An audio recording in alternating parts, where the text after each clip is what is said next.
কোভ্যারিয়েন্ট vector দেখো দুইটা স্থানাঙ্ক ব্যবস্থা, আচ্ছা x1 x2 xn, আরেকটা স্থানাঙ্ক ব্যবস্থা x1 x2 x n।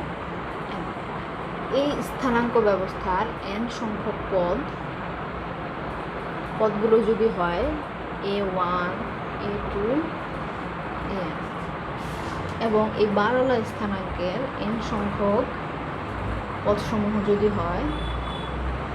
a1 bar a2 bar an বার, এবং এই দুজনের মধ্যে যদি এরকম কোনো সম্পর্ক থাকে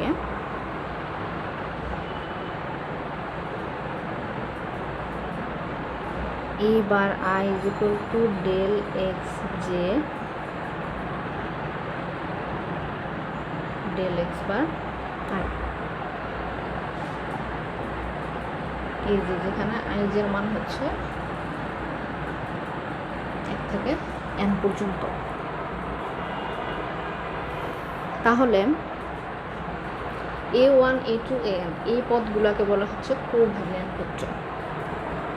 তাহলে সংজ্ঞাটা আমরা কিভাবে লিখব? x1 x2 dot dot xn স্থানাঙ্ক পদ্ধতির n সংখ্যক পদসমূহ এত যদি x বার 1 x বার 2 x বার n এই স্থানাঙ্ক পদ্ধতির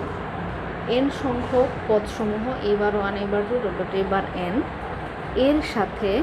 এই রূপান্তর দ্বারা সম্পর্কিত হয়, তবে a1 a2 ডট an এই পদসমূহকে কোভ্যারিয়েন্ট ভেক্টর বলে।